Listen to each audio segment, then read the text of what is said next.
Bueno, de pronto que para hacer una conferencia de estas tiene muchísima información. Tiene mucha información y la idea es que vamos a hacer un resumen muy preciso sobre lo que es tratar. Bueno, voy a tratar de hablar un poquito más duro. Sí, perfecto. Tratar de hacer, por ejemplo, un acercamiento. Un acercamiento, vislumbrar cómo puede ser el modelo divino que Padre del Señor. El propósito de esta conferencia se pretende esbozar y recopilar un modelo. Hay muchísimos. Quizás no debemos acostumbrar que el Padre ordenó a través de la creación de su Hijo eterno, los Micaeles y Jesús mismo en María. ¿Se escucha bien? ¿Sí? Ok, señor. Vamos a ver cuál es el segundo libro grande de dice Dios Padre. La primera fuente dice, creador del paraíso, el universo, omnipotente, omnipresente y omnisciente. Es creador, controlador y sostenedor.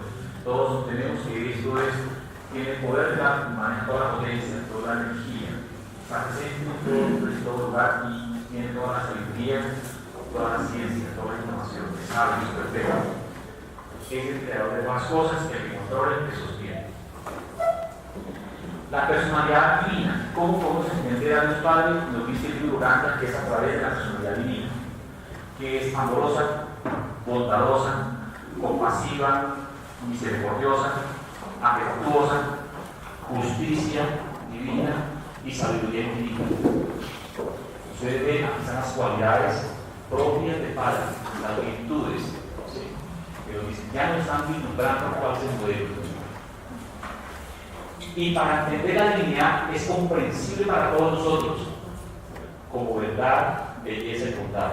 Aquí encontramos que estas tres cualidades que tienen que ver con el Padre, el Hijo y el Espíritu, es la forma como pueden entender el modelo del Padre, la bondad del Padre, el amor del Padre. Estas están correlacionadas, la divinidad está correlacionada con la personalidad como amor, misericordia y misterio. Y está revelada a niveles personales como justicia, poder y soberanía. Documento número 1, página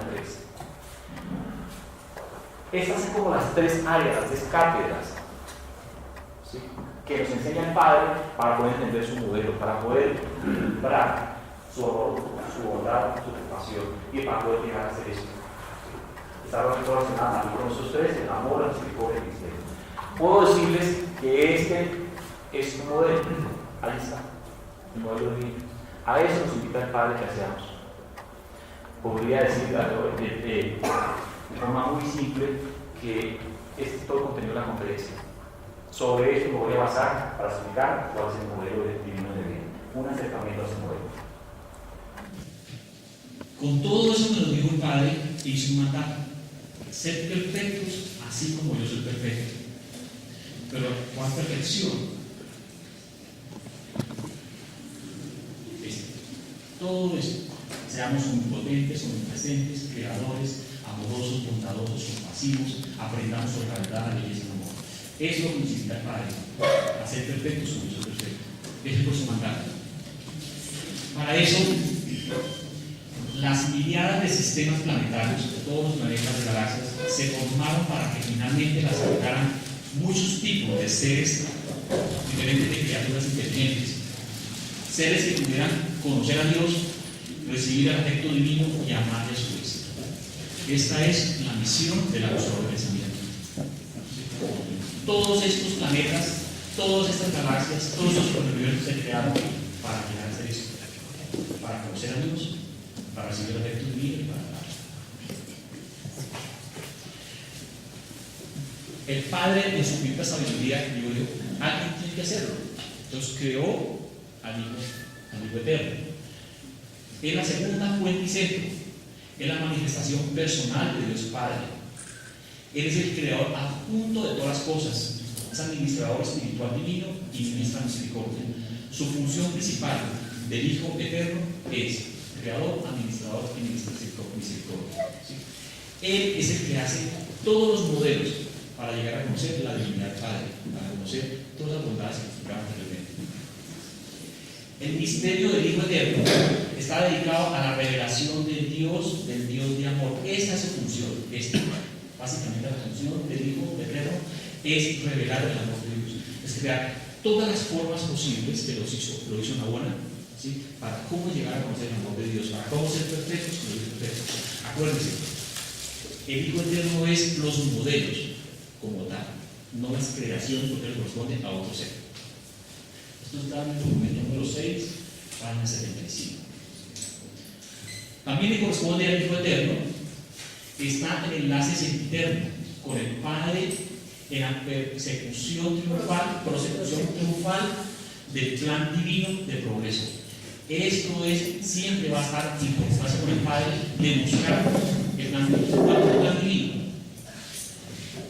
el plan universal para la creación, evolución, ascensión y perfección de las criaturas humanas. Repito de nuevo, la función del Hijo Eterno es continuar con el plan divino del Padre, que es su creación, evolución, ascensión y perfección. Entonces ya nos han mostrado. Disculpa, no escucho bien. Puede subir del tono. Bueno, gracias Tengo por hacer la observación. personal y disculpen. Tranquila. El plan de autootorgamiento, esta es la propuesta del Hijo Eterno y consiste en su otorgamiento de los hijos de Dios a las creaciones evolutivas. Allí se personalizan y se actualizan para encarnar y hacer real el amor del Padre y la misericordia del Hijo para con las criaturas de todos los universos. Esto quiere decir que este Hijo Eterno hace que su proyecto sea real a través de sus hijos creadores, que más adelante vamos a ver, para que ellos tienen que personalizarse y experimentar en carne propia, ¿sí?, sus proyectos de creación. Y tienen que encarnarse como seres. Ya vamos a ver de qué se trata. Estos autootorgamientos de los hijos de Dios han llegado a ser el camino, la verdad y la vida para todas las criaturas evolutivas. Documento número 7. O sea, la forma para conocer ese modelo, el camino, la sabiduría y la acción es con los autootorgamientos de los hijos creadores. La forma como pueden mostrarnos a nosotros cómo es el plan divino, el modelo divino. La tercera personalidad, la tercera persona, la tercera fuente y centro, coordinador universal, coordina todas las energías universales. ¿Qué quiere decir esto? Que el Espíritu Infinito es el que ayuda a la creación, es el que le corresponde ejecutar ese modelo que hizo el Hijo Creador, es el que le corresponde ministrar energía, es el que le corresponde la pedagogía, ¿sí? Él es un actor conjunto, ¿sí? Y sobre todo administrar todo lo que es la energía de los planetas, la gravedad. Habiendo promulgado el mandato universal, ser perfectos, así como yo soy perfecto, el Padre confió la ejecución de esta formidable empresa al Hijo Eterno. Y el Hijo Eterno comparte la realización de esta empresa excelsa con el coordinador divino, el Espíritu Infinito. O sea, le corresponde a los tres cooperar efectivamente en la obra de la creación, el control, la evolución, revelación y administración. Y si es necesario, la restauración y la liberación. O sea, son los tres, Padre, el Hijo y el Espíritu, una forma alegórica que nos muestra en algunos dibujos, como la creación. ¿Qué les corresponde a todos ellos tres? Esto, la creación, control, evolución de este modelo que crearon. Y si es necesario, hacer estos dos pasos. Documento número 7, página 86. Como ustedes ven, estamos haciendo un repaso que desde el prólogo vamos en el capítulo número 1 y así vamos a todos los capítulos hasta llegar al último documento 196. Hay un aspecto que nos dice Abona del modelo divino. Dice: en Urantia pasáis por una prueba breve e intensa durante vuestra vida inicial de existencia material. En los mundos de estancia y a través de vuestro sistema, constelación y universo local, atravesáis las fases potenciales de ascensión. O sea, nos están diciendo que pasamos por nuestro planeta, por la constelación y por el universo local, en hacer un proceso de aprendizaje y ascensión. Luego tenemos un proceso entre el universo local y universal, los superuniversos. Los mundos de capacitación del superuniverso pasáis por las verdaderas etapas espirituales de progresión y sois preparados para el tránsito final de Abona. O sea, después de que nos unimos, pasamos por el amado Micael, seguimos un proceso de capacitación por todo el superuniverso. En los 7 circuitos de Abona, vuestro logro es intelectual, espiritual y experiencial. O sea, como ustedes ven, aquí pasamos todo un proceso de capacitación para llegar finalmente a Abona a vivir esta parte que es una experiencia intelectual, espiritual.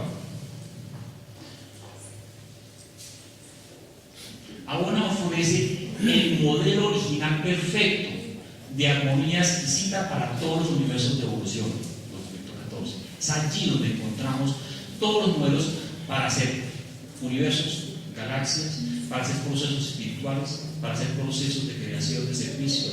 Allí encontramos todos los modelos en Abona. Eso fue lo que hizo el Hijo Eterno, los modelos. Esta creación perfecta y divina es un modelo para cada hijo creador. O sea, todos los Micaeles van allá y buscan de ese modelo original para sacar su propia creación, su propio modelo.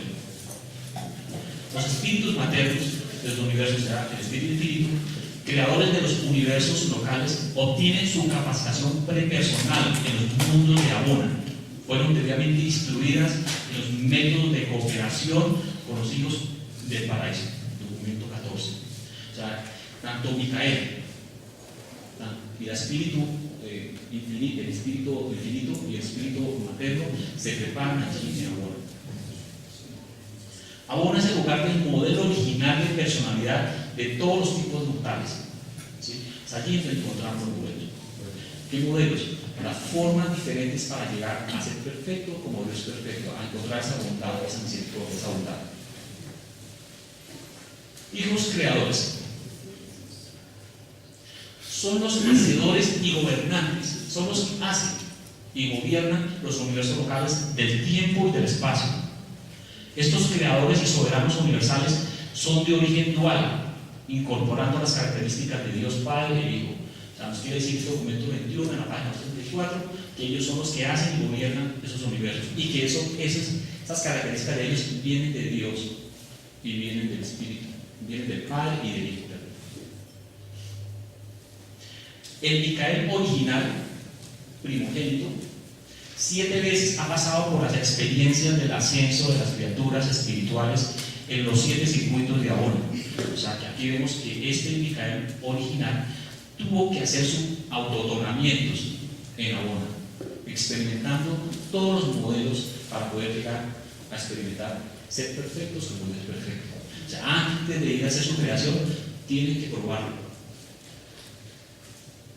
Los Micaeles son diseñadores, creadores, constructores y administradores de sus respectivos dominios, los universos locales del tiempo y del espacio. Pero antes de que pueda comenzar siquiera la organización física de su universo, deben pasar por un largo periodo de observación dedicado al estudio de los esfuerzos de sus hermanos mayores. Esto quiere decir que los Micaeles que ya hicieron sus 7 autonomamientos y serán Micaeles superiores, son ellos, se refieren a ellos. En varias creaciones publicadas en el superuniverso de acción proyectada, ya explico qué quiere decir creación. Y antes de todo esto, el hijo Micael habrá completado su prolongada y singular experiencia de observación en el paraíso y en la capacitación en Abona. ¿Qué quiere decir esto? Micael de Navedón, que se encarnó aquí en la tierra como Jesús. Primero tuvo que ir al paraíso y ahora a entrenarse, a observar luego en todos sus hermanos en los 7 superuniversos cómo eran las creaciones, las experiencias que ellos tuvieron, ¿sí? Para ver poder hacer antes de venir aquí a hacer su primer en el universo local. Autotocamiento de Micael. Llevó casi 1000 millones de años del tiempo de Urantia completar la carrera de autotocamientos y efectuar el establecimiento final de su autoridad suprema en el universo de su propia creación. O sea, el modelo crístico que diseñó Micael, ¿sí? Llevó 1000 millones de años, ¿sí? En sus autotocamientos. para que le pudieran dar como autoridad suprema. Cristo Micael en sus otorgamientos pasó por soberano de todo Nevadón, un ministro Melquisedec para los reinos, un salvador del sistema, un liberador adánico, un semejante seráfico, un asociado de los espíritus ascendentes, un profesor voluntario, un hijo hombre a semejanza de la carne mortal y el príncipe planetario de Urania. Los 7 otorgamientos que tuvo que pasar Micael para llegar a ser gobernante supremo. O sea, como ustedes ven, la preparación y el entrenamiento que tuvieron antes es muy exigente para venir luego aquí a Orantia y enseñarnos un modelo que vamos a ver al final de qué se trata. Hay un concepto que vimos atrás de la divinidad del Padre que nos habla sobre la belleza, la verdad, la belleza y la bondad. Vamos a ver qué trata muy breve. Dice: a lo largo de esta gloriosa edad de anhelo, el anhelo principal de los mortales en constante avance es la búsqueda de una mejor comprensión y una realización de la deidad, la verdad y la belleza. Todos estamos tratando de comprender de qué se trata la verdad, la belleza y la bondad.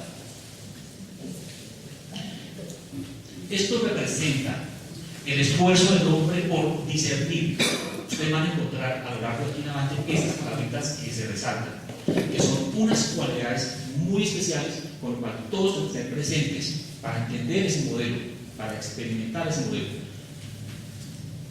Todos tenemos que discernir a Dios en la mente, en la materia y en el espíritu.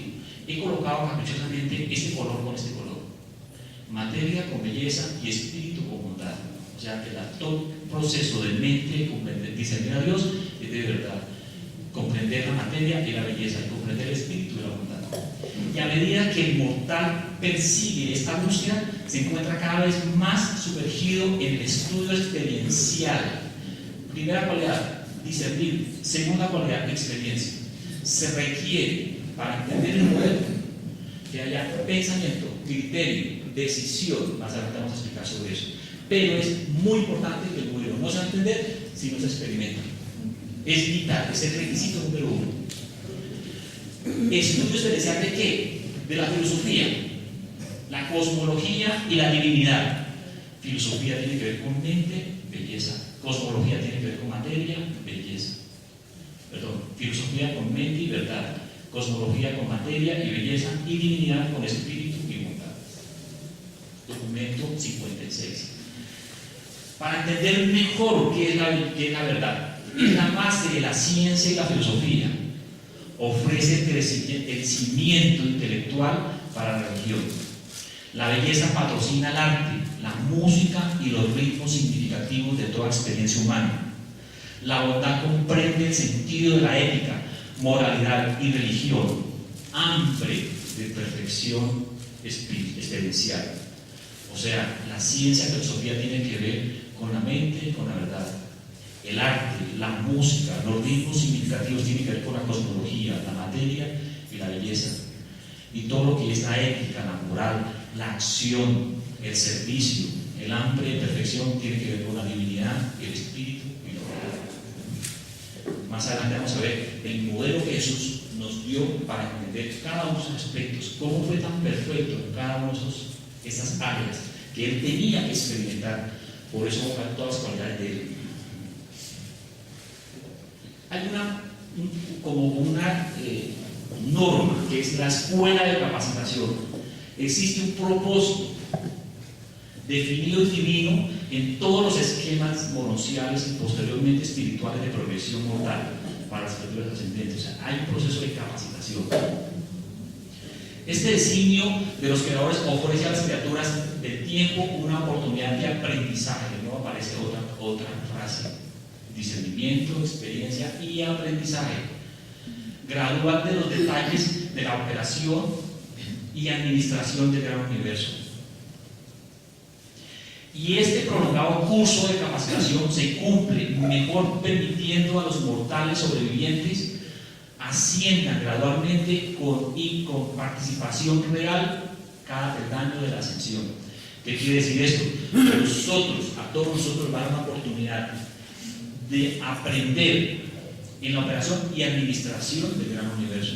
Vamos a ayudar administrar planetas, administrar galaxias, administrar superuniversos. Y nos van a ayudar todo un proceso de aprendizaje, ¿sí? Así como lo tuvo que hacer Micael cuando antes de venir. Los 7 círculos psíquicos que tienen que ver con el discernimiento. Dice, el hombre no es bueno ni es malo, es un hombre. Pero los buenos pensamientos dan elecciones morales buenas. Cada decisión determina tu avance en los círculos del lobo humano. Los buenos pensamientos hacen elecciones morales. O sea, en la medida que yo discierne, tome una decisión que tiene que ver con mi llegada al saber pensamiento, entro a los 7 círculos psíquicos. Entonces, ¿de qué se trata? Tiene que ver con el estado de personalidad, el logro de la mente, el crecimiento del alma y la sincronización con el estado de pensamiento. Estos 7 círculos es las decisiones que yo tomo a nivel mental, a nivel de alma y a nivel de mi unión con el estado de pensamiento. Eso es el nivel de los 7 círculos. El 7º círculo, los seres humanos entran a este nivel cuando desarrollan poderes de elección personal, decisión individual y la responsabilidad moral y la capacidad de alcanzar la individualidad espiritual. O sea, quiere decir que es importante, muy importante, tomar decisiones, muy importante discernir y hacerse responsable de esas decisiones, de encontrar, experimentar y vivir ese modelo para llegar a la perfección del Padre. Eso está en el documento 110. Cuando se alcanza el 7º círculo, se provee la fusión inmediata del acusado del pensamiento y del alma pronunciada. El documento 110. Hay un tema que todos tenemos que ver en los círculos, que es que ver con mentiras, soberanía, necedad, egoísmo. En la medida que yo tomo una decisión y cambio esa mentira por verdad, cambio esa soberanía por humildad, cambio esa necedad por docilidad, cambio ese egoísmo por altruismo. En la medida que yo logro ese 7º círculo psíquico, es el momento en que ya se da el mandato que ya me puedo unir con mi acusado de pensamiento. Jesús lo logró a los 25 años. Vamos a ver cómo más. Bueno, vamos a pasar entonces ahora con los conceptos básicos sobre el otorgamiento de Micael. Ya durante. Emmanuel presentó el 7º cometido del otorgamiento. Cuando vio a venir Micael, dijo: te aconsejo que actúes mayormente en función de maestro, enseñe el modelo divino. Vive una vida religiosa ideal para inspirar y edificación de todo tu universo. Esa es su función principal allá, cuando venga Urantia. Enséñele, no solo a Urantia, a los 10 millones de planetas que usted gobierna, como maestro, como inspirador, como construir ese modelo nuevo. Ya en el documento 19.196 nos dice en la fe de Jesús: Jesús humano vio a Dios como santo, justo y grande, así como también verdadero, bello y bueno o bondadoso. Todos estos atributos de la divinidad él enfocó en su mente como la voluntad del Padre en el cielo. Entonces se cuenta que Jesús fue el primer ejemplo de cómo ver al Padre como verdadero, bello y bueno o bondadoso. Siempre lo trabajó, y su mandato es: vengo a vivir la voluntad del Padre bajo sus principios. Este tema es muy bonito, parece fabuloso.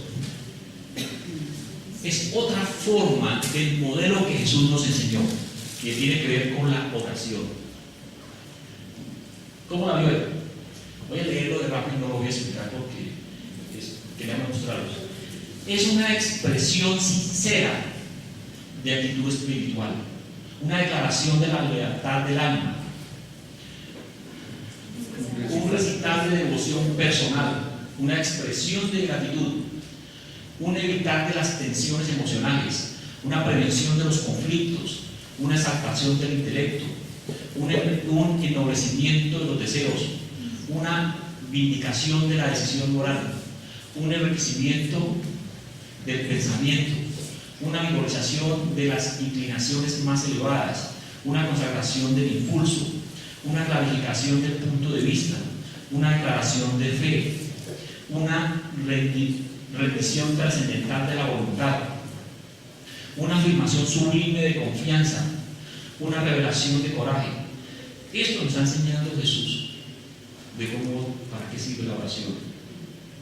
Una prolongación del descubrimiento, proclamación del descubrimiento, una confesión de devoción suprema, la variación de la consagración, una técnica para el ajuste de las dificultades y la poderosa movilización de los poderes combinados del alma para soportar las tensiones humanas hacia el egoísmo, el mal y el pecado. Documento 196. Parte del modelo es aprender a orar. Y esos son los principios de una buena oración. ¿Sí? Hay otro tema que es adoración. Esto da para una conferencia, da para un curso de por lo menos 2 días. Es maravilla. Jesús desafió en forma enternecedora a sus seguidores no solo a que creyeran lo que él creía, sino también a que creyeran como creía él. Este es el significado pleno de su requisito supremo: sígueme. Me gustaría que tomaran 20 segunditos y pensaran en la palabra sígueme. ¿Qué significa para cada uno?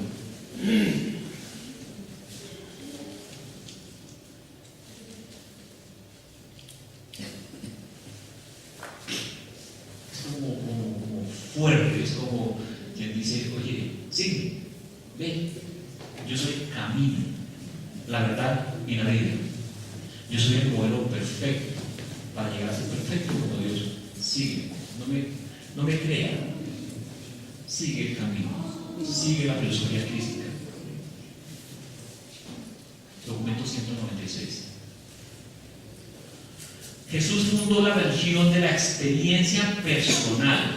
Al hacer la voluntad de Dios viene el otro principio grandioso, el más grande para mí: servir a la hermandad humana. Todo esto no sirve para nada. Yo tengo que discernir, tengo que aprender, tengo que experimentar, pero tengo que servir, enseñarle a otros cómo es el modelo divino. Incluso enseñando a otros en la forma como yo ratifico, ¿sí?, que ya lo aprendí. Eso vino Jesús, a aprender y a enseñar a otros cómo era su modelo. La suma total de la vida humana es el conocimiento de que al hombre se le educa con los hechos, se ennoblece por la sabiduría y se salva por la justicia, y se salva o se justifica por la fe religiosa.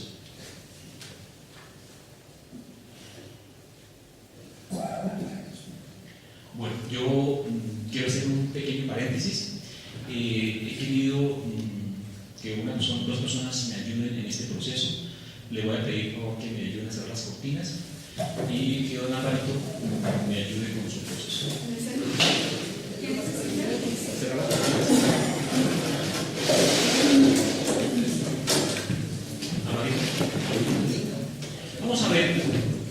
Vamos a ver las cualidades del Maestro Jesús. ¿Sí? ¿Qué aprendió de él? ¿Qué tuvo que hacer él? ¿Sí?, en su proceso para poder venir a explicar el modelo divino de vida que estamos hablando a ustedes. Alvarito, que tiene una voz melodiosa. Gracias.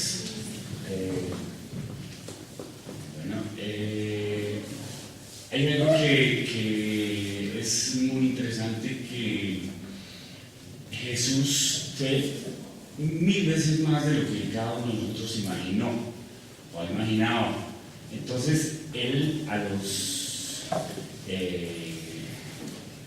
en sus primeros años de vida, logró muchísimas cosas que no imaginamos.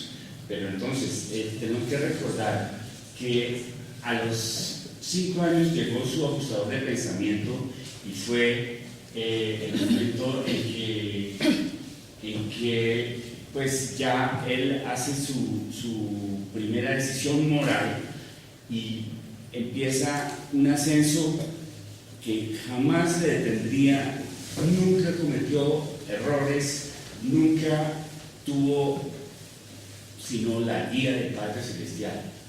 Entonces aprendió varios idiomas, fue un investigador incomparable de la naturaleza, estudió las flores, las plantas, las estrellas. A los 8 años ya él aprendió a tocar el arpa, negoció el arpa a partir de la leche que producía en la granja con sus hermanos y con María y José. También entonces fabricaron queso, ¿no? El negocio de la lechería era algo que no era ajeno a él. Fue un excelente alumno de matemáticas. Bueno, el banco de trabajo, que es lo que nos parece que era lo característico de él, era apenas una de sus cosas. Y José, que también, digamos, es considerado un carpintero y no más, era constructor. Pero entonces en los primeros años le enseñó a manejar la madera, hicieron los yugos para uncir a los bueyes, para que los bueyes jalen el arado. A los 10 años ya él empieza a entrar en la conciencia de la dimensión de lo que tiene en su perspectiva de vida. Bueno, ustedes saben que él tuvo una muy buena relación con sus parientes, con sus tíos, y con uno de ellos aprendió a pescar, ¿no? Con José desarrolló el gusto por el montañismo. Ellos se iban a divisar el panorama y pues también miraban las estrellas, veían el panorama, pero tenía la fascinación de toda la creación. Maneja la rueca y se convierte en excelente tejedor, cosa que pues también desconocíamos. Con un vecino aprenden el manejo de la arcilla y pues hay un maestro que les enseña, pero él con un amiguito aprenden a manejar la arcilla. Y la marquetería que se menciona no es solamente pensar en marquetería de cuadros, sino la marquetería de la construcción, ¿no? Las puertas, todos estos trabajos tan exigentes en ser pulido, en ser metódico. Él fue extraordinariamente metódico en todo lo que hizo. A los 11 años aprende de todos los viajeros que pasaban por Jerusalén, porque era el punto de cruce de todo el Oriente. Él aprende muchísimas cosas, ¿no? Pero vienen después los episodios de él en el templo, cuando tiene que hacer preguntas y como él nadie preguntaba. Creo que tenemos que reflexionar muchísimo sobre eso, hacer preguntas, no nos quedemos callados, hay que sacar la esencia de todo, porque nosotros así mismo, como aprendemos, tenemos que enseñar, ¿no? Bueno, él trabaja la lona y el cuero, porque en esa época las caravanas funcionaban con toldos, con monturas sobre los camellos. Todo esto era con cuero, con lona, con metal, y él aprende también a manejar el metal, ¿no? Él construye muchas cosas que tienen el uso del metal, el cuero, la madera, y cuando muere su padre, pues él empieza a ser un administrador, una persona que tiene una visión de negocios. Los negocios y digamos el ahorro lo maneja él como nadie. Luego se sabe que él dejaba a la gente en silencio, embelesada, porque tenía una capacidad de contar historias como nadie. Tenía a los niños, los reunía y y tenía su propio jardín prácticamente y les narraba muchas historias. Jugaba con ellos y era el mejor en jugar, se inventaba los mejores juegos. Aprendió a cosechar el trigo, de ahí viene el manejo de las enseñanzas de la semilla, de la parábola de la semilla, ¿no? Viene también que él manejó la herrería, el fuego, la forja, el yunque, todo eso es del manejo de Jesús. A los 15 años, ya él con sus hermanos tiene una madurez, una responsabilidad que asumió para que cada uno de ellos creciera, se organizara y saliera, digamos, adelante en la vida. Para cultivar la tierra, aprende a cultivar la tierra o sea, le sacan el provecho a la granja totalmente, ¿no? Aprovechan los animales, la tierra y bueno, hace su primer sermón en la sinagoga.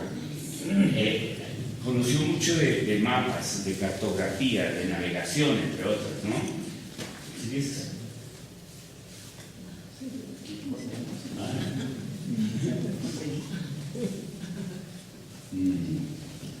Bueno, a los 16 años ya era un hombre robusto, fuerte. Ya les comenté de los juegos con los niños, era muy amable, serio, comprometido, comprensivo, tenía su sonrisa atractiva, tranquilizadora, la voz musical. Nosotros rara vez pensamos en la música pensando en Jesús, pero Jesús tenía una musicalidad impregnada en toda su vida. Suponemos que debió ser buen cantante y bueno, demás, ¿no? Por eso anoche la celebración nos puso en sintonía con Jesús, con seguridad. Tenía una mente aguda y analítica, bueno, y también una personalidad atractiva.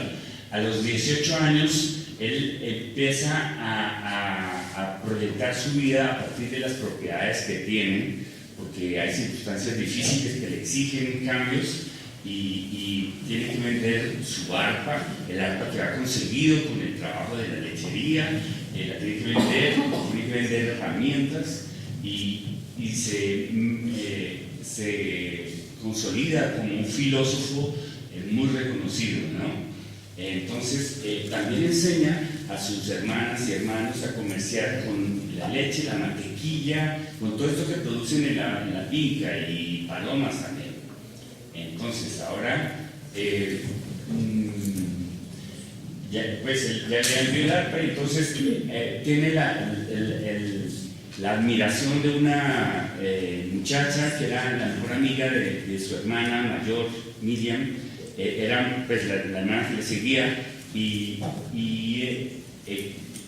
Rebeca se llamaba la muchacha, se enamora de él y él se ve en la necesidad de expresarle que él no puede asumir con ella nada y muy digna y elegantemente le hace sentir que busque otra posibilidad porque tiene una misión muy grande y no puede tener ese compromiso. Bueno, bien, nos queda que a los 20 años deja pues el consumo de cordero, ¿no? Y otras cosas como que son un poco arcaicas. Bien, entonces tiene su misión ya muy clara. Delegó a su hermano Santiago unas responsabilidades de la familia, viajó, le encargó a Juan, a su apóstol, le encargó llevar el dinero a la familia de María, a sus hermanos, ¿sí?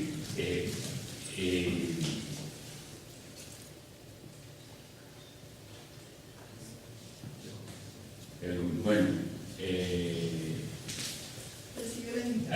él 25 años ya. Él tiene un episodio con su hermano que por ser demasiado visceral para reaccionar, lo meten a la cárcel y lo da a Jesús a parar a la cárcel con él, a acompañarlo y a guiarlo. A los 27 años se va de viaje, deja el hogar, queda, ustedes saben que viajó durante 2 años, fue el tutor de un viajero, construyó embarcaciones, desarrolló una técnica de vapor para doblar las maderas de los barcos.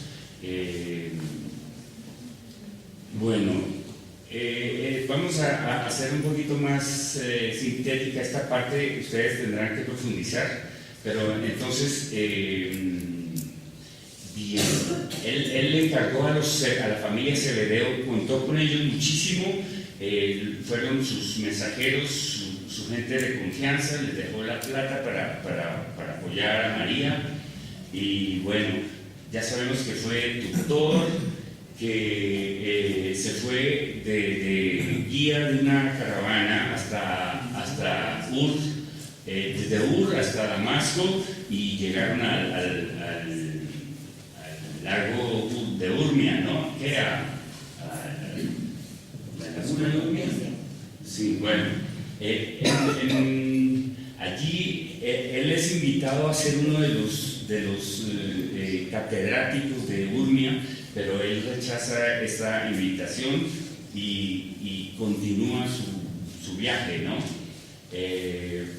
Luego tiene el episodio en que realmente él confronta a Lucifer y lo somete, lo deja absolutamente inhabilitado.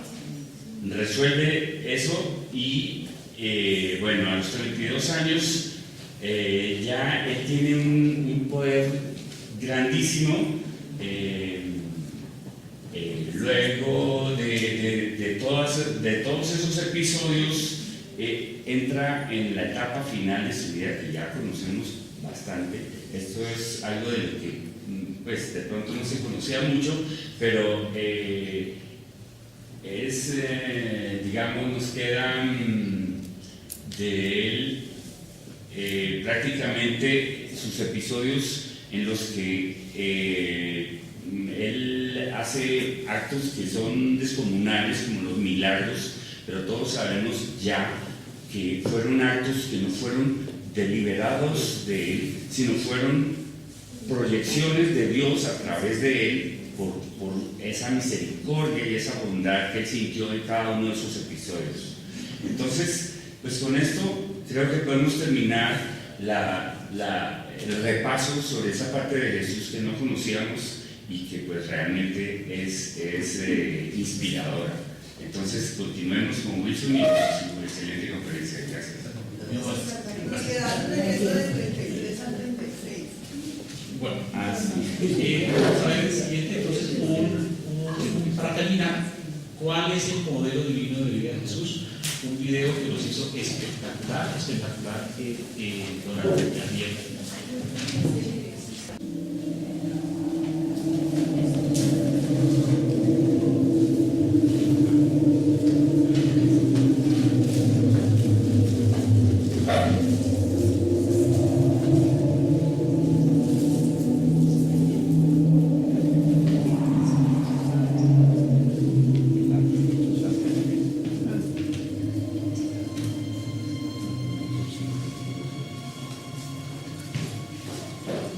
Hijitos, sed pues vosotros perfectos, así como nuestro Padre que está en los cielos es perfecto.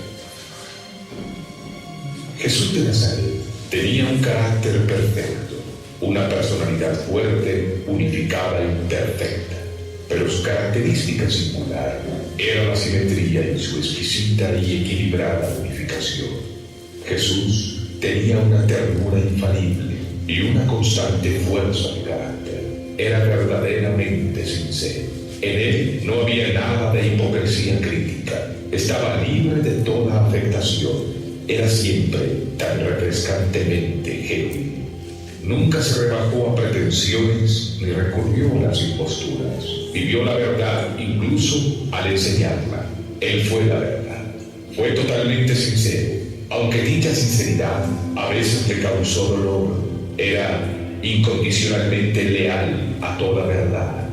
El maestro era tan razonable, tan disponible, demostró su sentido práctico en toda su vida, y todos sus planes estaban caracterizados por un sentido común santificado. Estaba libre de toda tendencia extravagante, errática y excéntrica. No fue nunca caprichoso ni histérico. En cada cosa que hizo, siempre había una discriminación exquisita, asociada con un extraordinario sentido de lo apropiado. El Hijo del Hombre siempre fue una personalidad aplomada. Jesús no tenía temores, estaba sobrecargado de entusiasmo divino, pero no se volvió jamás fanático. Era emocionalmente activo, pero nunca frívolo. Era imaginativo, pero siempre práctico. Se enfrentaba francamente con las realidades de la vida, pero no fue jamás torpe ni vulgar. Era valiente, pero jamás precipitado. Prudente, pero nunca cobarde. Era comprensivo, pero no sentimental. Singular, pero no excéntrico. Era piadoso, pero no mojigado. Tenía tanto aplomo porque estaba tan perfectamente unificado. La originalidad de Jesús era espontánea. No estaba vinculado con la tradición ni obstaculizado por la esclavitud de las convenciones estrechas. Hablaba con confianza indudable y enseñaba con autoridad absoluta, pero su extraordinaria originalidad no lo llevó a descartar las perlas de verdad en las enseñanzas de sus predecesores y contemporáneos. Jesús tenía una visión muy amplia, estaba libre de toda estrechez de mente, confiaba en Dios, confiaba en la forma más sublime del poder de los cielos. Su fe era perfecta, pero jamás presuntuosa. Jesús nunca titubeó en su fe, era inmune al desencanto e impermeable a la persecución. El fracaso aparente no le afectaba. Jesús era bueno y anduvo haciendo bienes. Jesús era sublimemente alegre, pero no era un optimista ciego e irrazonable. Tenía una inquebrantable confianza en Dios y una fe firme en el hombre. Siempre fue conmovedoramente considerado con todos los hombres, porque los amaba y creía en ellos. Por siempre se mantuvo fiel a sus convicciones y magníficamente firme en su devoción de hacer la voluntad de su Padre. El Maestro siempre fue generoso y, sin embargo, a pesar de su generosidad sin límites, nunca fue despilfarrador ni extravagante. Era sincero, pero siempre gentil. Era franco, pero siempre cordial. Pero a través de esta sinceridad sorprendente fue infaliblemente justo. Jesús siempre fue alegre a pesar de que a veces bebió profundamente de la copa del dolor humano. Se enfrentó sin temores con las realidades de la existencia y, sin embargo, estaba pletórico de entusiasmo y optimismo divino, pero controlaba su entusiasmo. Este entusiasmo divino contuvo a sus hermanos menos espirituales a pesar que estaba fuera de sí mismo. Pero el universo que lo contemplaba lo juzgó un modelo de salud mental y el modelo original de la devoción mortal suprema a las altas normas de la vida espiritual. Este hombre de Galilea no fue hombre de sufrimientos, fue un alma de alegría. Siempre decía, regocijaos y sed sumamente alegres, pero cuando el deber lo exigió, estuvo listo para andar valientemente a través del valle de las sombras de la muerte. Era jubiloso pero humilde al mismo tiempo. Su valentía era tan solo igual a su paciencia. No tenía jamás prisa. Su donaire era sublime. Se indignaba por el mal. Era intolerante al pecado. Pero su indignación contra el pecado no se transformó nunca en ira contra el pecador. Su valor era magnífico, pero nunca fue temerario. Su valentía era elevada y su coraje frecuentemente heroico, pero su coraje estaba vinculado con la discreción y controlado por la razón. Era un coraje nacido de la fe, no de la temeridad de la presunción ciega. Era verdaderamente valiente, pero nunca fue audaz. El maestro era un modelo de reverencia. La oración, aún en su juventud, comenzaba: Padre nuestro, que estás en los cielos. Santificado sea tu nombre. Respetaba la adoración defectuosa de sus semejantes, pero esto no le impidió atacar las tradiciones religiosas o asaltar los errores de las creencias humanas. Reverenciaba la verdadera santidad. Jesús de Nazaret fue grande porque era bueno, era dulce y sin pretensiones. Sin embargo, era el hombre perfeccionado de un vasto universo. Jesús fue la personalidad humana perfectamente unificada. Y hoy, como en Galilea, sigue unificando la experiencia mortal y coordinando los caminos humanos. Unifica la vida, ennoblece el carácter y simplifica la experiencia. Entra en la mente humana para elevar, transformar y transfigurar. Es literalmente verdad. Si un hombre tiene dentro de sí a Jesús, el Cristo, él es una criatura nueva. Las cosas viejas pasaron, he aquí, todas son hechas nuevas. Me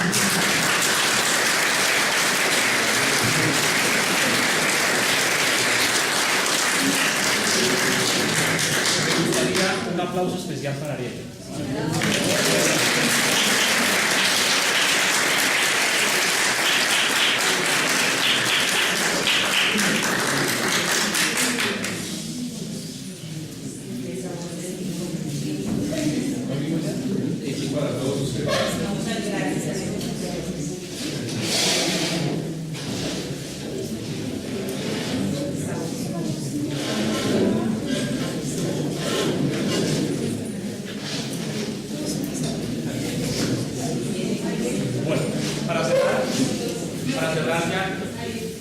Para cerrar, simplemente ustedes acaban de escuchar el modelo divino de vida que Jesús nos enseñó.